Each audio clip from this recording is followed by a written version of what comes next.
जब एक भक्त ने भगवान को ही श्राप दे डाला और भगवान को श्राप वो भोगना पड़ा, इस जन्म में नहीं अगले जन्म में। तो मित्रों, ये कहानी धार्मिक है, आपको मैं ये सुनाने जा रहा हूँ। अगर आपको पसंद आए तो लाइक करें, शेयर करें और सब्सक्राइब करें। तो मित्रों, बात बहुत पुरानी है। उस समय कैलाश पर महादेव जी अपने ध्यान में मगन बैठे थे। तभी एकदम अचानक ब्रह्म ऋषि नारद जी वहां पहुंच गए। उनके आने के आभास से शंकर जी का ध्यान टूट गया और पूछा, ब्रह्म ऋषि नारद जी, सब कुछ कुशल तो है? नारद जी ने कहा, हाँ प्रभु, सब ठीक है और आपसे यह बताने आया हूं कि मैंने कामदेव पर विजय प्राप्त कर ली है। तब भोलेनाथ जी थोड़े हंसे और बोले, मुझे तो यह बतला दिया, मगर विष्णु भगवान को यह सब वृतांत मत बताना। भगवान विष्णु ने अपनी अंतर्दृष्टि से यह सब जान लिया कि नारद जी को घमंड हो गया है। उधर नारद जी बोले कि प्रभु ठीक है, अब मैं चलता हूँ। भोलेनाथ के पास से विष्णु लोक के लिए नारद जी चल दिए। का दूसरा जन्म है महादेवी। नारायण नारायण। अरे देवर्षि, आइए ना, आइए ब्रह्मचारी नारद। नारायण, मुझे आपकी सहायता चाहिए। मेरी सहायता देवर्षि? बताइए। नारायण, शील नगर के राजा शील निधि की सुंदर कन्या विश्व मोहिनी का स्वयंवर होने वाला है। तो क्या हुआ देवर्षि? किसी कन्या की सुंदरता और स्वयंवर से आपको क्या लेना देना? आप तो काम को जीत चुके हैं ना? मुझे और लज्जित न कीजिए माते। सत्य तो ये है कि जब से मैंने विश्व मोहिनी को देखा है, मेरे मन में उससे विवाह करने की प्रबल इच्छा जागृत होती है। देवर्षि, विवाह की इच्छा तो प्रकृति की सुंदर देन है, परंतु आप इतने व्याकुल क्यों हैं देवर्षि? आप ही ने तो कहा भी कि विश्व मोहिनी का स्वयंवर होने वाला है। हाँ नीलकांत, तो फिर जाइए, स्वयंवर में भाग लीजिए। भला कौन है जो आपके आगे ठहर सके देवर्षि? और आपके होते हुए विश्व मोहिनी किसी और के गले में वरमाला डाले, ये कभी हो सकता है? यही तो भय है जगदीश्वर। विश्व मोहिनी के स्वयंवर में एक से बढ़कर एक सजीले नवयुवक और राजकुमार आएंगे, जिनकी वेशभूषा और सजधज निराली होगी।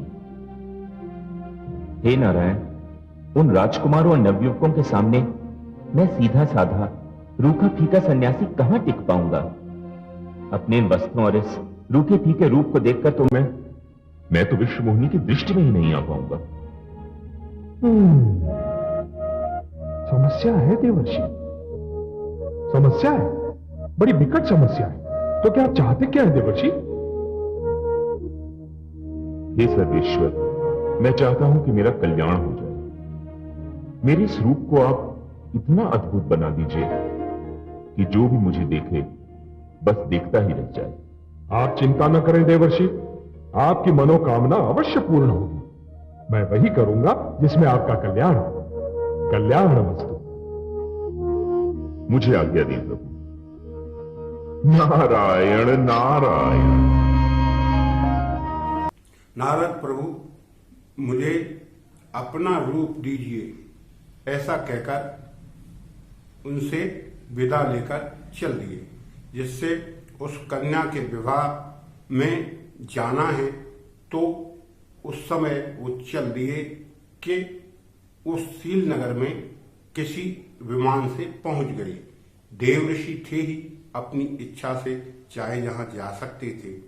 ऐसा रूप दिया सुंदर, यह सोच सोचकर बड़े प्रसन्न होकर वो स्वयंवर की ओर प्रस्थान कर गए और वहां से स्वयंवर में पहुंच गए।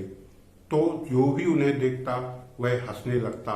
नारद समझ नहीं पा रहे थे कि लोग हंस रहे हैं, इसलिए वो सोचते कि खुशी का समय है, इसलिए सभी लोग हंसते होंगे। भगवान विष्णु की वहां पहुंचे जहां स्वयंवर था और सभी राजाओं राजकुमारों ने बारी बारी से स्वयंवर में अपने आगमन का प्रण किया कि हम भी जयमाला डलवाएंगे और सब एक दूसरे की तरफ देख देख कर अपना अपना वर्चस्व दिखाने में लगे हुए थे और नारद जी भी उसी लाइन में लगे थे।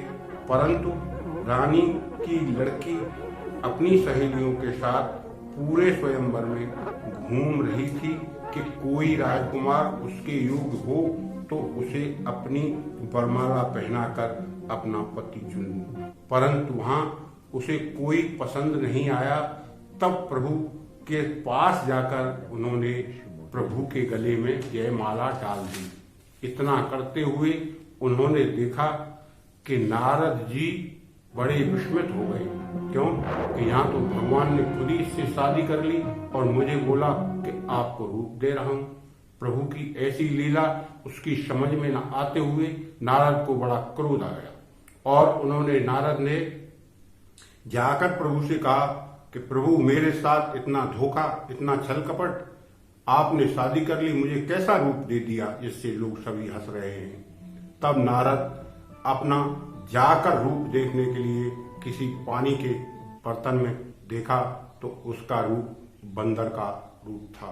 बंदर का मुंह लेकर नारद जी ने प्रभु से कहा कि जाओ, मैं तुम्हें श्राप देता हूं, अगले जन्म में इस तरह मैं नारी के लिए व्याकुल हुआ हूं, उस तरह तुम भी व्याकुल होगे और ये मेरा रूप ही तुम्हारे काम आएगा। इतना क्रोध करते हुए भगवान बोले, नारद जी, मैंने आपके कल्याण के लिए आपके घमंड को चूर किया है। आपको अहंकार हो गया था कि मुझे कामदेव पर विजय प्राप्त कर मेरे समान कोई है नहीं, इसलिए कामदेव के कारण आपको अहंकार हुआ और कामदेव के कारण ही मुझे ये रूप आपको देना पड़ा। क्यों कि ये सब माया की नगरी थी, माया की कन्या थी। अब ये सब समाप्त है। यहाँ ना कोई शील निधि नगर का राजा है, ना कोई शील नगर है, ना कोई विश्व मोहिनी है। ये सब एक आपको इस अहंकार से निकालने का एक रास्ता था। सो मैंने आपके कल्याण के लिए किया। मेरे भक्तों के लिए ये सब बहुत आवश्यक है कि वो होशोहवास में रहकर अपनी भक्ति करें और किसी अहंकार में ना आए। जय श्री राम, जय श्री राधे।